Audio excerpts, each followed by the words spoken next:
Welcome to the podcast from Dug Ground Up Productions with hosts Ladi Miz and Ray.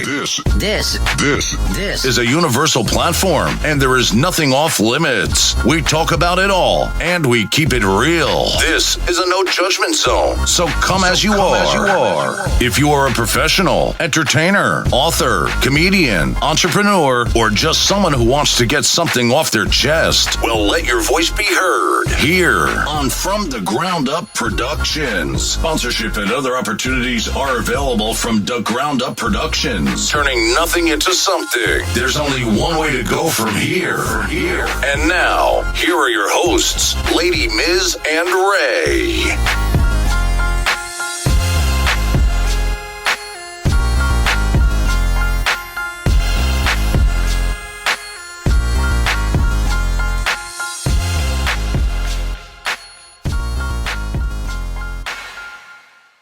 What's up, y'all? Y'all know what it is. This is From the Ground Up Productions, the podcast, and I am Ladi Miz, and this is my co-host, Ray. And listen, this is a place where creators meet. Today, we are going to be talking to one of the members from Mama, There Goes That Band. We have Sydney here with us, and I can't wait to get into all of the wonderful things and learning about how the band came about. So, Sydney, welcome to the show. Thank you. Glad to be here. Yes, glad to have you here because actually you are a friend to the show. We interviewed you a while back. Do you remember? I do remember. Yes, so welcome back. So listen, first things first, what I want to do is I just want to ask you a few questions. I want people to get familiar with you and how the band came about, right? I know All right. Here to definitely promote the new single that's out right now. You Don't Know About Me, which is on all platforms. But before we get into that, I want people to understand the history of Mama, There Goes That Band. So the first question that I have for you is, how did you first get into music, and what inspired you to want to even join this band or create it? Good question. The person who got me into music kind of ties into recent events. We just saw the passing of Tito Jackson. And when the Jackson 5 first came out, guys my age didn't like the Jackson 5 because all the girls loved Michael and the Jackson 5. But my friend Marlon, who was the original bass player in Mama, There Goes That Band, was just into playing bass, and he learned all the bass lines from Jackson 5 songs and stuff. And he kept pushing me. I was taking classical piano. He kept pushing me to get with him in a band. And we formed a band. The first one we had was Young Folks 7, and there were only 3 members, so that doesn't make a lot of sense. But the person who, incidentally, who introduced us was Vivian Brown from the Weather Channel, the first black, national black weather broadcaster. And so we were dabbling with that. And then Mark came into being with us. I went over to Mark's house one day, apartment, to get him to go to the gym and shoot some basketball. And Marlon was there. And he and Marlon were going over music. Mark, our guitarist, Mark Drummond, was calling out chords and stuff. And where I was in music, I never knew chord symbols and stuff. Everything was just red. So we ended up playing together as a trio. And then Marlon decided, and I'm skipping a lot, in our sophomore year, going into our sophomore year at university, Marlon changed his major from art to music. And I thought, man, this guy is going to get rich and famous and I'm going to be left behind. So I changed my major to music. Okay. And then the senior year, LJ showed up, and he was a guy so talented. He was on 2 scholarships, one athletics as a runner and the other as a musician. And he and I took off right away. The weirdest thing is at that time our voices sounded alike. So Okay. we were so sort of voice twins. Oh. But we both had a passion for writing music and writing songs specifically. So he came, like I said, he came in my senior year. I left to come to Detroit to be with Thang Incorporated, George Clinton's record label. That fell apart when IRS came after George, and then CBS dropped him and everything. So I was just kind of here. But Mark and LJ had gotten into a group together, and we kept sending cassettes to one another just to let each other know what we were doing. And fast forwarding decades, we're there's Dropbox, and there are things where we can just fly files all over the place and mix them into a digital audio workstation and stuff. And we were playing around with things, and we just decided that we were going to reform the band, which was originally Ebony Spectrum when we were at university. We were going to reform it and rename it Mama There Goes That Band. And that comes from my passion for basketball and LJ's passion for Golden State Warriors, and Mark Jackson, who was the coach there when he started broadcasting. Of course, he used to say, "Mama, there goes that man." So that's where the name comes from. Oh, okay. Because I was about to say, where did the name come from? Okay, so that's where the name came from. Now, Sid, what is your role in the band? That's an interesting question. We both, I mean, all three of the main members have departments that we're in charge of, and I'm in charge of production and arranging.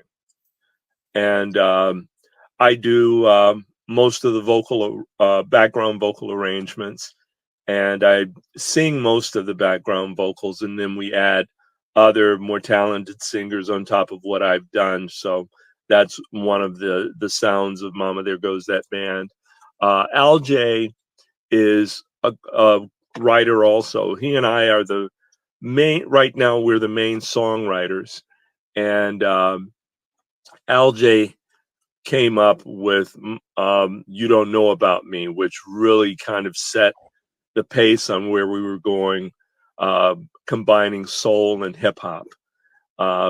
So he sings, plays keyboards, and he's our main person in charge of promoting the band right now. Okay. And Mark is our guitarist. He's one of the best rhythm guitarists I've ever heard. And if Niles Rodgers ever quits, Mark could take his place and they wouldn't miss a beat. Oh, all right. And Mark also is a songwriter and composer. Okay, so now I noticed that you mentioned more than one genre, right? That you guys are working with, especially with the song "You Don't Know About Me," that's out right now. Do you find it difficult to work in other genres of music when you are creating? Does it come easy to you, or are there any challenges? Actually, the reverse is the challenge. And that is to keep everything into generally as close to one genre as possible. Because our backgrounds of what we like in music include rock, include jazz fusion, like Herbie Hancock and Chick Corea, include soul, of course, and also world music. So you'll find a lot of that blending into what we do. But to answer your question, it's very easy, because when you think about genres, it's almost like vocabulary. And I happen to be a literary writer also. And one of the things my mom, who was my mentor when it comes to literature, she had her doctorate in world lit and was the department head, English department head at the university I attended. she told me I needed to limit my voices so that people could identify who was writing and what they were writing, so they weren't hearing like a schizophrenic representation of so many different voices. Wow. Yeah, so the thing I will say, we are and this is not bragging, it's just fact. There's some brain power in this group, and Mark is probably the top brain in the group. Accomplished it, at least. He could have gone into medicine or anything. He's always been a very smart person. In fact, and this is very brief, the way he caught my attention, Mark and I both attended the same elementary school. It was a Catholic school. And Mark was so advanced that in third or fourth grade, he had a byline in the school newspaper. Oh, wow. And that probably, well, I mentioned the things that Mark does. Mark got me into music the way that I'm doing, because I was fascinated by the fact that there was this thing of chords that you could learn and play and structure a song around it. And then I had mentioned how I would go by his house to pick him up to play basketball. And one day I went by there and he had drawn a comic strip, a fan strip of Superman. Okay. And I thought, wow, that's cool. And that led to me doing a graphic novel that it was before its time. I had a New York publishing agent. He loved it, but at the time he didn't know where he could place it. And about 5 years later, almost every movie that was coming out was based on a graphic novel. But I just say that to say that we try to write on a level, or we make ourselves write on a level that's just communicating. Never a thing where we're trying to show off anything, because there's, I'm learned because I came out of that thing, that culture, with my mother and father both having their doctorate degrees and being working at a historic Black university. So I kind of grew up around that type of thing, but it's not that I'm at a point where I need to show off what I can do. But what it does help us with is we love writing great lyrics that tell a story, and never get to the point of just being words so that you can follow the melody. Since you said that, let me just say this. I got a question, because this is the perfect time to ask you. How does the band typically approach the songwriting process? Good question. From what I do, I will have a groove, and I'll start the first verse and chorus, and then I will send that to LJ and Mark, and then they have the chance to put whatever they want on there. One of the songs that, well, it's almost like when we worked with you. We had a structure, and then we wanted you to put some lines in there. So there was that open spot for you to be Lady Miz. And I mean, you did an excellent job. I mean, my wife and I were just watching the video again last night, and she just commented on how cool you are and everything. Oh, tell her I said thank you.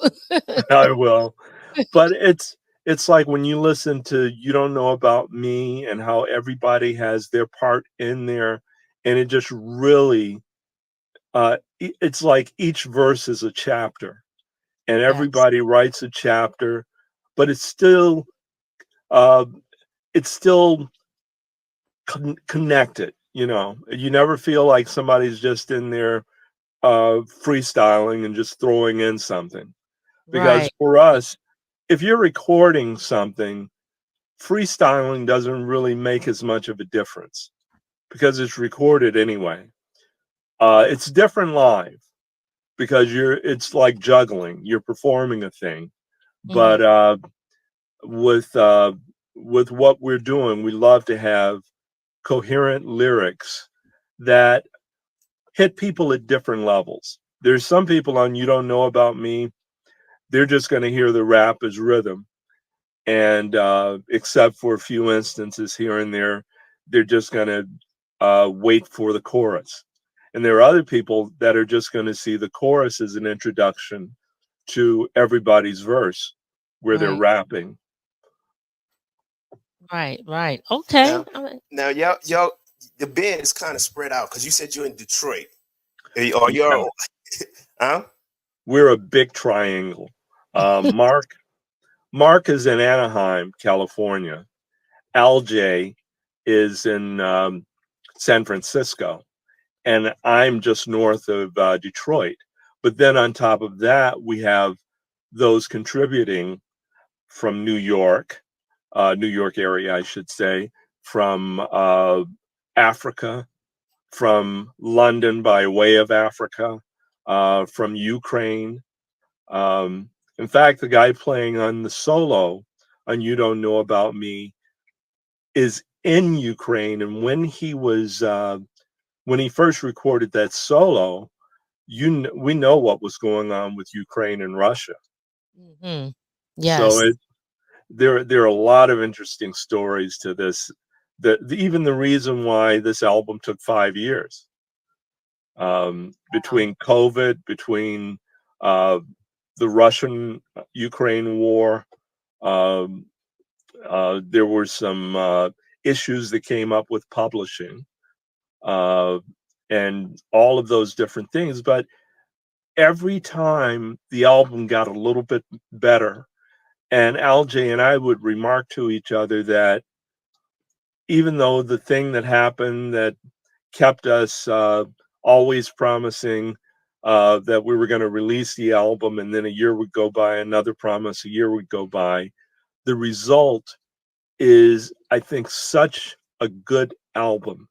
And my philosophy on writing anything is I don't want to write it from the standpoint of it just being a disposable song that you hear it, you're tired of it, never want to hear it again. I want it to be a type of thing that people can go back to, just like with Earth, Wind, Fire, Stevie Wonder, you name it. Right. I want it to be a thing that people want to collect, because the words, again, the words are very important to us, and you're not going to get everything on a one-time listen. We're not rhyming heaven and seven. I hear that. I had to laugh on that one.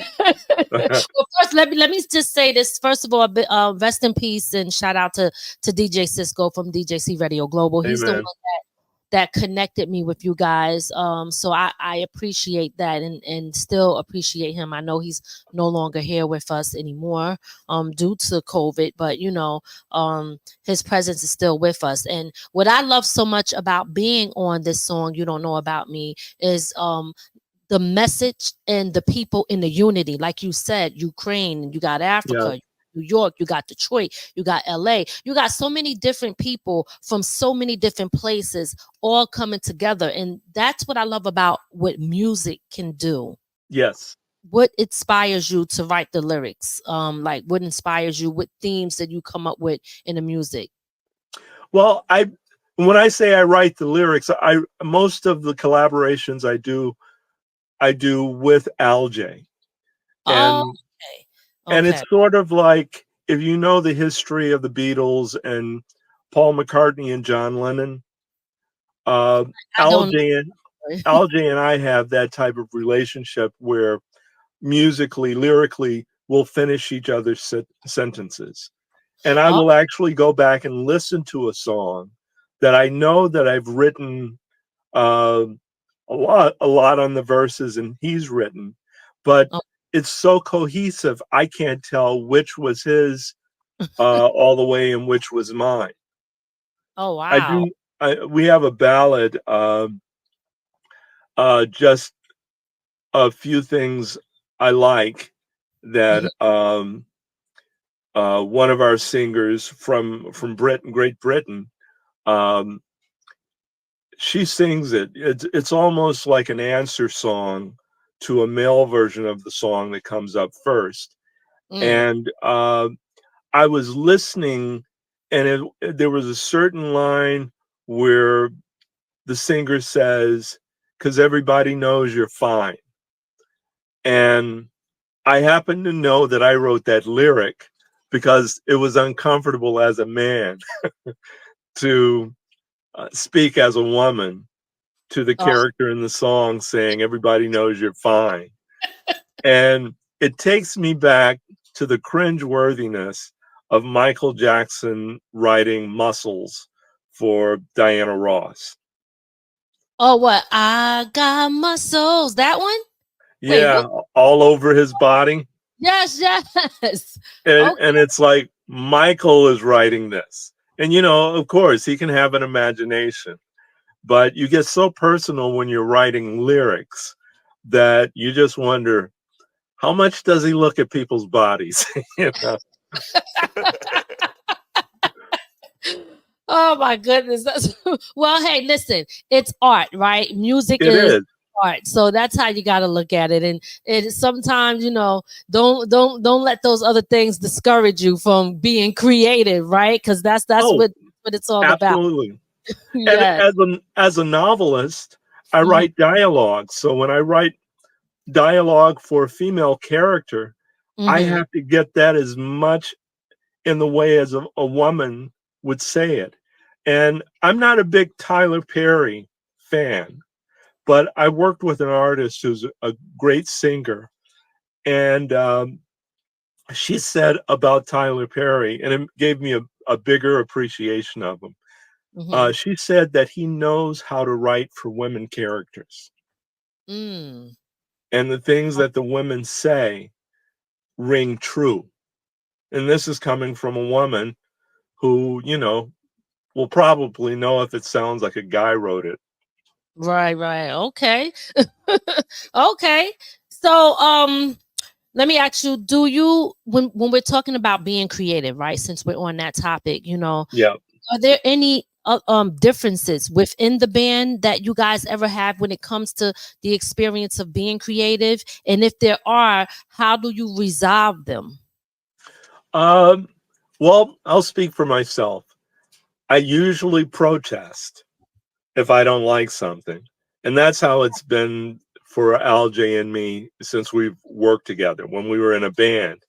For example, he for the song list, he wanted to do "And the Beat Goes On."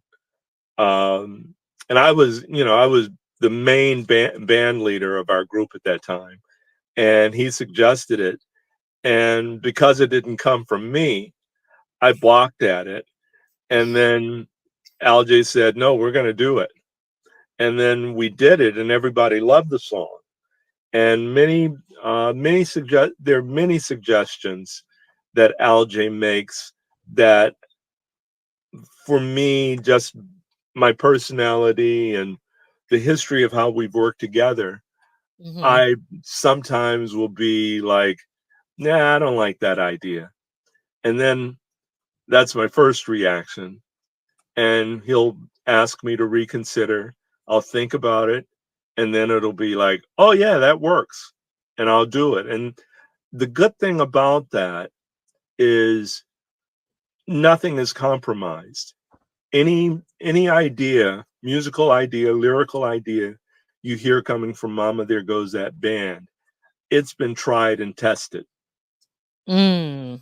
And like I say, I want this album to be the first of many albums that helps us grow an audience. But I want it to be one of those things that people go back and listen to, like Isley Brothers' 3+3 album that has "Who's That Lady" and "Summer Breeze" and "Earth, Wind and Fire's That's the Way of the World."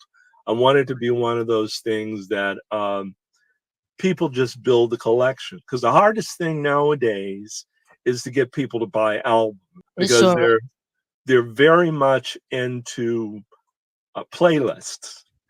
And you'll remember Prince, when he was accepting an award, I don't know if it was a Grammy or American Music Award or something, he lamented the fact that people aren't into albums like they should be.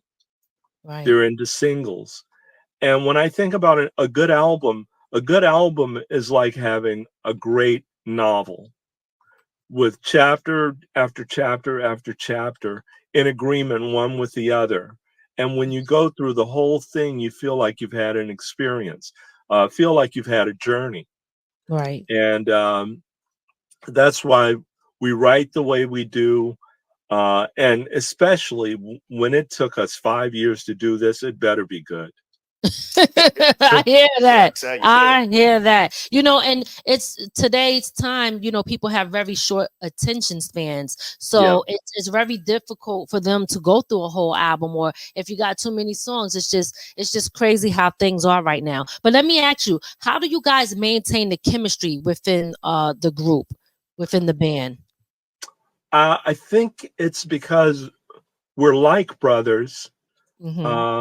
Because well, LJ has a brother and brother and sisters. Mark and I basically grew up only children. Okay. So that when we were at growing up on a college campus, the outsiders used to call us campus kids. And being a campus kid kind of felt like the people that were campus kids were the children of faculty members. So it kind of felt like we were family. And to get to your question, we feel like we're a sibling group. Sibling group. Okay. All but right. the thing is, because we're not siblings, we don't have the tensions sometimes that happen interfamily with siblings. Because I think some of the frustrations in that dynamic, again, I'm talking as a person who was an only child just observing, but I think some of the tensions come from the fact that you can't pick your siblings.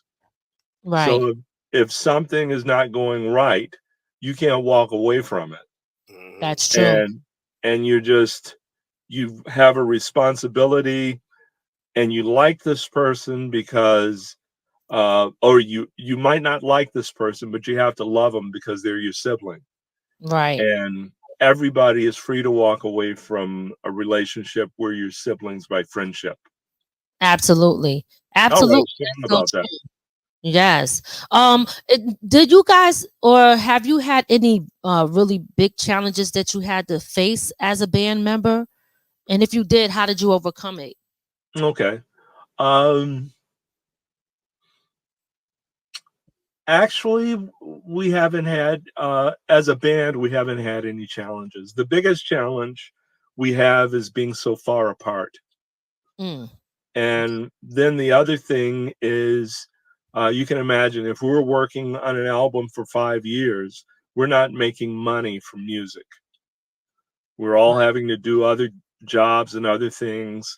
And of the three of us, LJ has the most responsibility in his day job. And second would be Mark. And with me, because I do music professionally, my only challenge is finding time to be creative rather than being creative for hire. Okay. Let's get into this short commercial break. Hey guys, if you want to sponsor our show or place an ad on our podcast, please contact us at fromthegroundupproductions@gmail.com, or you could give us a call at 845-288-2989. Let's collab and reach our audience together.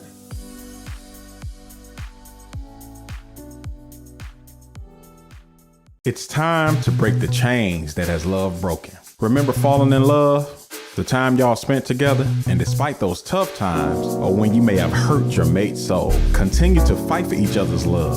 Love is real and accomplishes amazing things. It brings joy, but can also be hurt.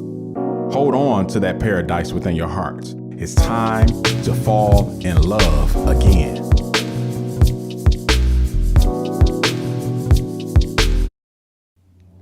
Talk Therapy with Lady Miz is back. Get ready for a powerful session that heal your mind and boost your finances.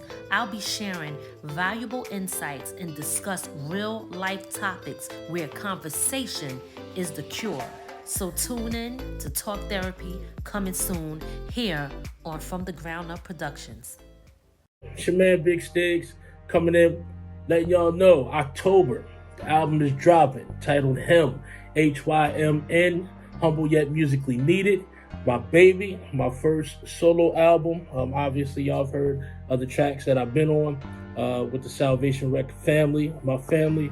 But this is my solo joint, you know. Hope y'all take the opportunity to listen to it. Appreciate it. God bless. And yeah, October, Hymn is dropping. All right, peace. Get ready for The Imperfect Marriage, a new segment with husband and wife, Lady Miz and Ray, on From the Ground Up Productions. We're going to be sharing real insights on what we believe marriage is all about. New episodes is coming soon, so stay tuned so you do not miss out. Now I want to talk about, and we're going to end it with talking about the album and the single, You Don't Know About Me, which is out right now on all platforms. Yep. Is featuring, it's Mama There Goes That Band. It's featuring Dzan and R.E.P, because I want to make sure I get it, R.E.P and myself. And especially yourself. How you like that there? Yeah, okay. So what I want to know is, you know, that is out right now. What can people expect from this project right now, and what should they be looking for as far as in any upcoming interviews like this, any upcoming shows, performances? Can they expect it on a television show? Yeah, so that's it's our hope that all of that will happen. Okay. I remember when you interviewed me last time, I said I wanted to be like Maurice White, but without the Parkinson's. Yes. We want to put together a touring band. We're almost treating the band aspect of it, live performance, like a review or a musical. Okay. Where we'll have a traveling version of what we do in the studio. And then hopefully from that, it will be so cohesive and work in such a way where the band can be a band in and of itself. And okay. I'm a boomer, baby boomer. So I remember how it was with the Monkees, that they were just this group that was supposed to be a Beatles-like group for a sitcom, half-an-hour sitcom. But they sold so many records and people got into them so much that they ended up being a touring band. And I can kind of speak for LJ because he and I have talked. Okay. I think I'm the least inclined to go on the road in the band. I would love from time to time maybe to be on keyboards here and there at certain appearances. And LJ is sort of that way, but the one member of our band who probably psychologically and emotionally who's most suited of the three main members is Mark. And okay. I think I might not be exaggerating, but I think Mark is maybe in 8 bands right now. Oh, wow. That's a lot. That's a lot to maintain. It is. But big shout out to Mark. Now, and he plays with Slave, the group that had Slide. That's before your time. Yeah. I went too far back. It's okay. I'm gonna look it up though. Yeah, I hit gravel. I went off the pavement. Yeah, the question. Now with this song, what you don't know about me, I heard you mention that it was kind of like a hip hop soul. Yeah. Nowadays, nowadays we don't hear that. Would you say you kind of like the first to bring those two together? I think we're probably the first to do it organically. There are a lot of people who listen to records, like Bruno Mars. He'll listen to something that's been done before. He'll try to bring something back from that and put something out, and it becomes like a neo-hybrid classic. What we do is, from us having lived through that period when the music was new, and it's music that we learned to play that way. So it's like these aspects of what we have are, in a way, produced memories of what we were trying to do from an original organic standpoint back in the 70s. Okay. And LJ, I don't know if I mentioned this to you, LJ played on a regional hit song by a guy named Oliver Sane, who was based in St. Louis. And it was called "You Make Me Feel Like Dancing." And I know that. It was like a soul disco hit. You can look that up. Okay. And it's, of course, it's not Leo Sayer. But the interesting thing is, I was just really learning to play Fender Rhodes piano around the time that song came out. And when I heard it, I thought, I want to model my playing after that keyboardist when it comes to playing the Rhodes. And then when I met LJ and he told me he was that guy, it was like, okay, God's putting this stuff together. That's right. That's right. Always do. Always do. So where do you see the band, and I would say in the next few years? Do you have any expectations of where you want you guys to be? Yeah, what I would like, what we're looking at is we're streaming a lot of stuff right now. Just seeing the interest that there is. And next, we want to, or soon after this point, we want to put out hard copies of what we do, whether it be CDs or vinyl. And because the album is as long as it is, it's either going to be vinyl part 1 of the album and then vinyl part 2 of the album. And, if sales are great, then we do a special 2-record set. And hopefully by that point, we have enough interest that people want to come see the band. And it might be a thing of us being the group after the group after the group that opens on a tour. And, just kind of building the name and such. But we also expect to be music that you'll hear on movies and on commercials and such. And the main thing is we want to build an audience. We want to appeal to that audience that complains that there's no good music out there anymore. There you go. That's what I'm talking about, because there's a lot of people doing that. Yeah. A lot of people. So is there anything that we didn't ask you that you want people to know about Mama There Goes That Band in the album that's coming out? Give us the name of it and give your shout outs. All right. The name of the album is You Don't Know About Me.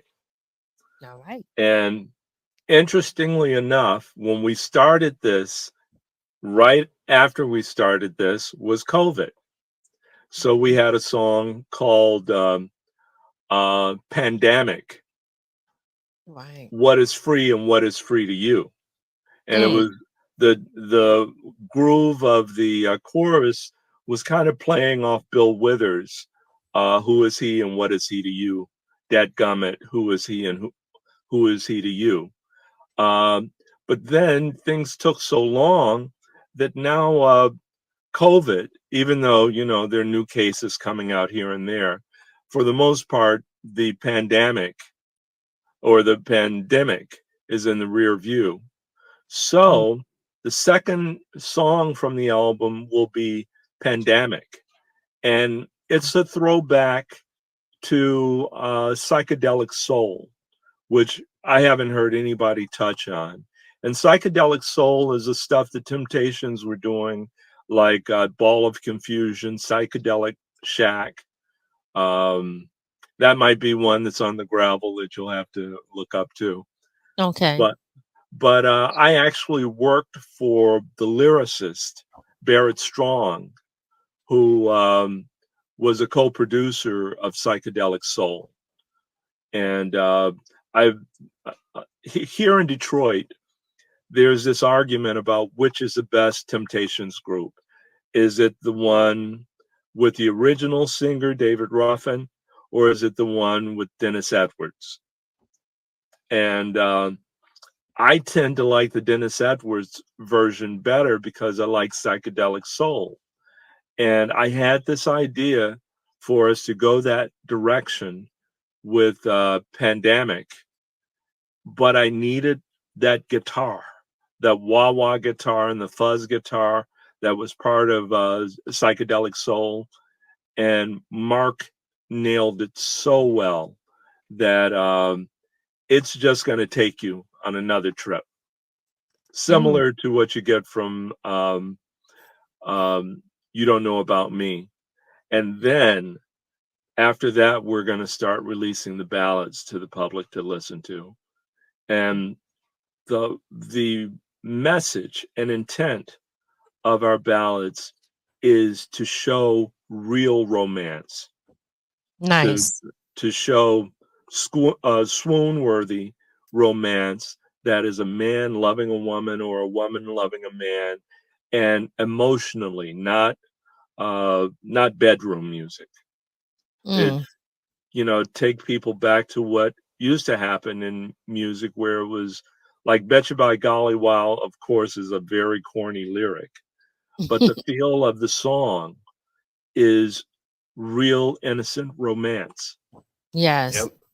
And see, I know that one. I know that one. Oh, okay. And we think one of the problems in the neighborhood, in the hood, I should say, to make it authentic. One of the problems is we have broken families because the children come about through acts of pleasure, not acts of devotion. And the songs that you'll hear coming from this, they're all about celebrating true romance. Yes. I love it. That is so true. Sydney, do you have any shout outs you want to give before we get up out of here? You know what? I just turned 67. And my mind takes too long to warm up to come up with names and things. I'll have a whole bunch of them after about an hour after this. Okay, so look, just shout out to everybody. Shout out to the team. Shout out to the whole Mama That Goes That band. Right? What Lady Miz said. And to his wife, yes, to everybody. To my wife. To the people. I have a wife. To the people all over. Look, I'm helping you out. Don't worry about it. There you go. I'm looking on your paper.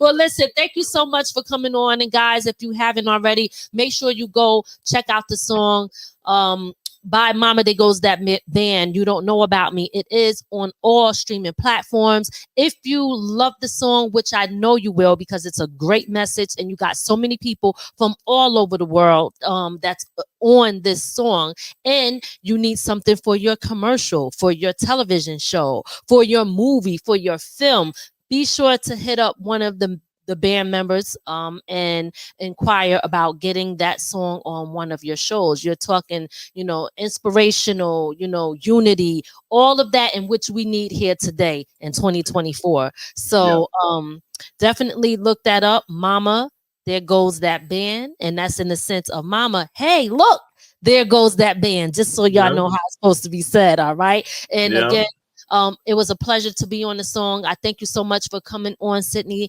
and sharing everything with us, giving us the history of how the band got started in the music. And we hope to see you back again. I will be glad to be back on. This is my favorite interview I've done today. No, it's just today. It's one of my I love this venue. I love talking to you. Oh, thank you so much. And you're going to be on. I hope you're going to be on the next "Mama There Goes That Band" album. Absolutely, I'm here whenever y'all are ready. I enjoy doing it. I love what you guys are doing. I love what you represent, and so I'm here whenever y'all ready. Just let me know, okay? All right. All right, y'all. Thank you both. Thank you. So listen, y'all, thank you for tuning in to From the Ground Up Productions. Again, do not forget, please go check out the song You Don't Know About Me from Mama There Goes That Band. Sid, your social media. Yeah, if you check out Mama There Goes That Band on Facebook, and I think we might have a presence on Instagram also. Okay. All right. So check them out, y'all. This is From the Ground Up Productions, and we'll see y'all on the next show. Peace. Peace.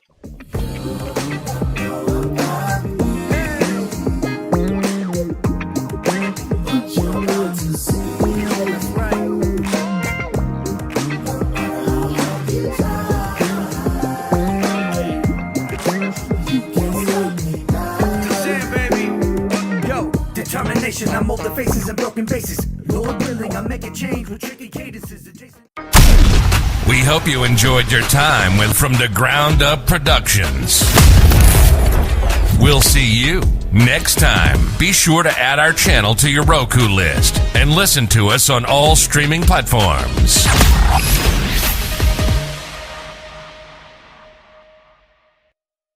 From the ground up. From the ground up.